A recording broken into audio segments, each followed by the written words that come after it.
Esse aqui foi o vídeo mais pedido do canal nos últimos tempos. Eu vou te ensinar como instalar um AFCI no seu quadro de distribuição. Qual a ordem aqui dos componentes para que você possa instalar ele no seu quadro de distribuição. Não tem como eu mostrar todos os tipos de instalação, porque são dezenas, né? O vídeo ficaria extremamente longo e chato também. Então eu vou pegar aqui o exemplo mais comum, onde se tem duas fases e um neutro. Se a sua instalação tem uma fase e um neutro, é monofásica, né? Ou se ela é trifásica também, com 3 fases mais neutro, não abandona esse vídeo porque ele vai te servir também. Tudo que eu fizer aqui é só você ignorar uma das fases ou considerar uma fase como se tivéssemos uma fase a mais, né? No caso das instalações trifásicas. A estrutura aqui da montagem é exatamente a mesma. Antes de começar, eu só gostaria de lembrar que para quem tem interesse de orçar ou adquirir um interruptor de arco voltaico, tem disponível no site da Brasiltec, eu vou deixar o link na descrição aqui desse vídeo. Então vamos lá, eu vou apresentar aqui duas situações. Uma quando o AFCI está se comportando como disjuntor geral, para quem não sabe, aqui, né, nós temos um disjuntor, essa parte aqui é um disjuntor, e aqui a parte eletrônica para interrupção de arco. Então, dá para utilizar como disjuntor geral. Vou apresentar essa situação e vou apresentar também uma situação diferente quando ele não se comporta como disjuntor geral e nós teremos um outro disjuntor, então, que vai fazer esse papel de disjuntor geral. Então, quando ele vai ser o disjuntor geral, vou puxar ele aqui para o lado para poder mostrar melhor as conexões. Quando ele vai se comportar como disjuntor geral, a ligação é basicamente essa aqui. É uma alimentação que vem lá do padrão de entrada, ela precisa ser conectada em uma das fases, nós teremos a outra fase conectada logo aqui do lado, e o neutro também precisa ser conectado no AFCI. Então, lá do padrão de entrada vem duas fases e um neutro. Como eu falei, se tiver uma fase e um neutro, ou 3 fases e um neutro, é a mesma coisa, só vai mudar a quantidade de fases mesmo, mas a ligação vai ser basicamente a mesma aqui. E no caso da instalação monofásica, aí, fase mais neutro, não dá para inverter fase pelo neutro, tá? Por mais que é uma instalação de corrente alternada, tem que cuidar para a fase ficar na posição correta e o neutro também. Nos bifásicos e trifásicos também, é lógico, mas no monofásico é mais comum aí do pessoal inverter fase pelo neutro, porque na maior parte das situações não importa mesmo, como é corrente alternada não vai mudar, mas esse caso aqui muda. A entrada das fases, é uma dúvida que até já apareceu aqui no canal, ela sempre precisa ser por cima. A eletrônica aqui do aparelho, ela é alimentada pela parte de baixo desse disjuntor, então se fechar um curto aqui na eletrônica dele, esse disjuntor mesmo aqui já vai proteger contra o curto que está acontecendo aqui. Então, é importante até para que você possa seccionar também a eletrônica aqui do protetor de arco. Então, alimentação sempre por cima e não por baixo. Daqui da saída, nós vamos ligar no DR, porém, passando primeiro pelo DPS. A mesma coisa acontece com a outra fase. Está ficando bem torto isso aqui, só que no meio desses componentes é difícil de conseguir desenhar, então me perdoe pela falta de qualidade aí no desenho, mas tá dando para entender, né? Inclusive com o neutro acontece a mesma coisa. Então passa primeiro pelo DPS, o DPS vai ser aterrado aqui, né?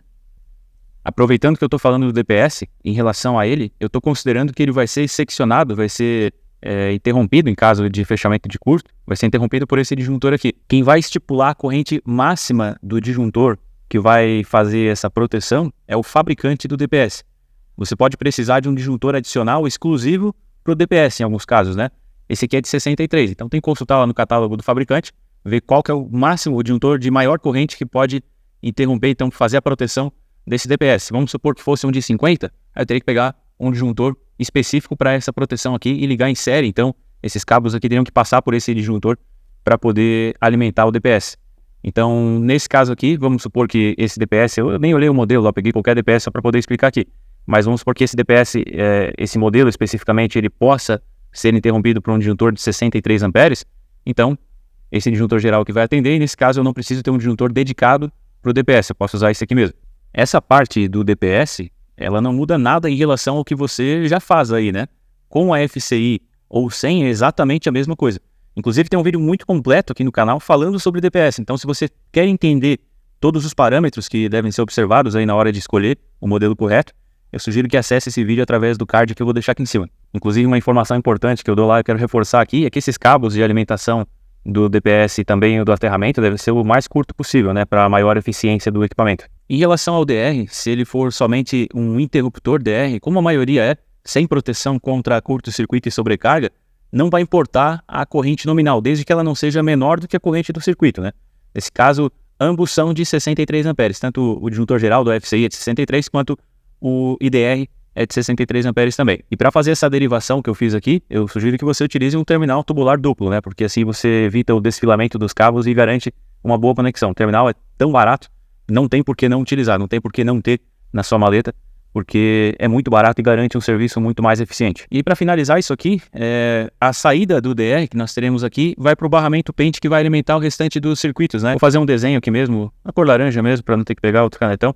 Mas aqui eu vou ter o barramento pente que vai alimentar os disjuntores dos restantes dos circuitos, né? Então, uma das fases de laranja, outra fase de vermelho aqui para alimentar esse barramento pente. Então, nesse caso, daqui para frente é tudo igual você já faz, né? Os circuitos aqui de iluminação, tomadas, chuveiro, ar-condicionado, enfim, todos os circuitos.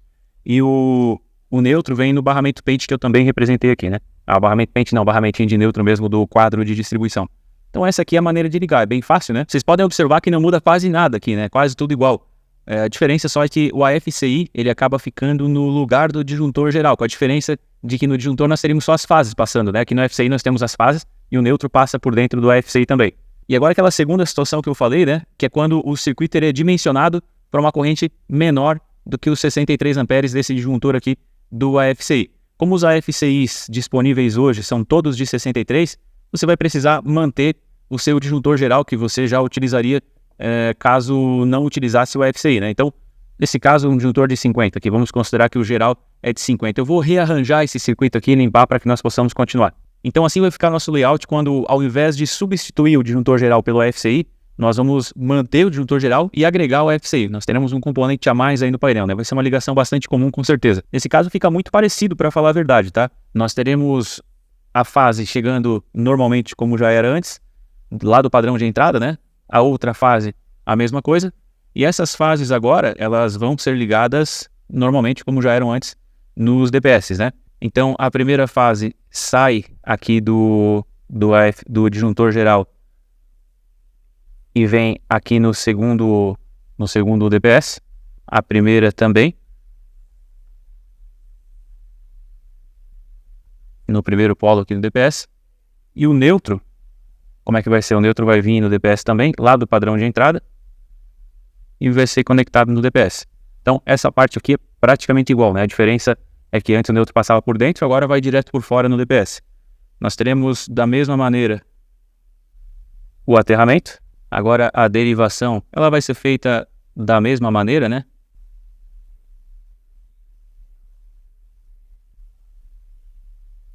Agora com a FCI alimentado, nós vamos alimentar também o DR.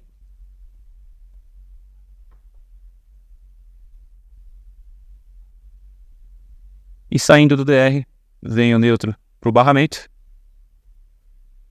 A fase para o barramentinho pente que vai alimentar os circuitos.